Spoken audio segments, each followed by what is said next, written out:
यहाँ पर लोग मास कर रहे हैं जम्मू कश्मीर में, उसकी क्या प्रतिक्रिया है? वो कहा गया है कि काफ़ी ऋषि जो है वेद में कहा गया है कि वो मास बिताते थे, तो क्या बोलते हैं?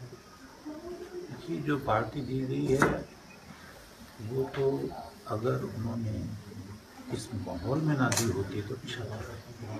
तो ऐसा लगता है कि वो पार्टी उकसाने के लिए दी गई है। तो उकसाने के लिए कोई भी कार्य के करेंगे तो वो नुकसान देगा ही देगा, हिंसा भड़केगी भड़केगी, है ना। और दूसरा ये है कि मांस खाने की इजाज़त वेद देता नहीं। ऋषि उसको कहते हैं कि मंत्र दृष्टा, जिसने योगाभ्यास से इंद्रिय संयम करके और अहिंसा पर सफलता प्राप्त करके, अहिंसा का मतलब न किसी को दुख देना और न किसी का वध करना, न मांस खाना, तो इसको जो सफलता से यम में सिद्ध कर लिया, सत्य अहिंसा अस्ते ब्रह्मचर्य परिग्रह, इसको सिद्ध कर लिया, उसको ऋषि कहते हैं। वेदों में मांस खाने की इजाज़त है नहीं, वेदों का वो दृष्टा है, वो ऋषि है, उसने अहिंसा को सिद्ध किया है, तो ऋषि को कभी मार छू नहीं सकते। ये तो झूठ बोलते हैं जो भी बोलते हैं। तो क्या राय है आपकी उन लोगों के लिए जो लोग इस तरह की बात कहते हैं? इन लोगों को प्रेम से, मैंने बताया, सरकार इकट्ठा करे और वेद के विद्वान से उनका शास्त्रार्थ कराए। वेद का विद्वान समझाएगा कि भी जब आपने वेद नहीं सुने, वेद नहीं पढ़े, तो आपने अपनी मर्जी से ऋषियों को बदनाम किया और वेदों को बदनाम किया। या फिर आप कोई प्रमाण बताओ वेद मंत्र जिसमें कहा ऋषि खा सकते हैं या वेदों में कहा कि मांस खा सकते हैं। तो ये भी है, सरकार का ये कर्तव्य है कि सत्य को स्थापित करे, सरकार सामने आए, क्योंकि पब्लिक सामने आती है तो हिंसा भड़केगी।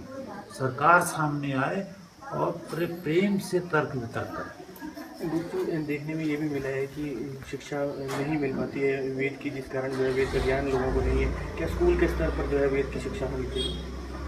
देखिए, ये तो अगर हम देखें, सृष्टि बनाई ईश्वर ने है और संविधान के रूप में भगवान ने 4 वेदों का ज्ञान दिया। उसमें राजा को ये आदेश दिया भगवान ने यजुर्वेद में कि तू भी राजन वेद का ज्ञाता होना चाहिए और तेरा कर्तव्य है कि ऐसी व्यवस्था करे जिससे कि भी राज्य में एक भी प्राणी वेद का ज्ञान का अनभिज्ञ ना हो, वेद ऐसा ना हो कि वो वेद ना जानता हो। तो देखिए, पिछले युगों में सृष्टि बने 1 अरब 96 करोड़ से ज़्यादा साल हो गए हैं। तो राम हुए, श्री कृष्ण महाराज हुए हैं, दशरथ हुए, अष्टक हुए, याति राजा, अष्टक राजा, मनु राजा, जितने भी हुए उनकी प्रजा, तो राजाओं ने ऐसी व्यवस्था कर दी थी, गुरुकुल बना दिए थे कि वहाँ वेद विद्या लागू थी और वेद में ही साइंस थी, मैथ था, हर सब्जेक्ट जो आज पढ़ाया जा रहा है यूनिवर्सिटी लेवल पर, तो वो सब्जेक्ट भी वो पढ़ते थे। और वेद विद्या थी, उनमें योगाभ्यास आदि, नाम श्रवण तदर्थ भावनम, अर्थ भावना से नाम का जपना, योगाभ्यास करना, संयम करना, ब्रह्मचर्य आदि, ये आध्यात्मिकवाद की शिक्षा भी थी गुरुकुलों में और भौतिकवाद की शिक्षा भी थी। तो दोनों शिक्षाएं फल फूल रही थी। आज अगर सरकार वेदों की आज्ञा को मानने लगे और वेद की शिक्षा को, ये क्योंकि वेद मजहब नहीं है, स्कूलों में लागू करे, ये कह के कि आप चाहे अपने मजहबों को भी लागू करो कुछ, लेकिन वेद मजहब नहीं है, ये इंसान के लिए हैं और मजहब की शिक्षा पार्टिकुलर मजहब के लिए है, पूरे इंसानों के लिए नहीं है। तो पूरे इंसानों के लिए वेद विद्या स्कूलों में लागू करना, ये आज के और पहले के भी नेताओं का फर्ज था जो उन्होंने निभाया, अब के नेताओं को निभाना चाहिए।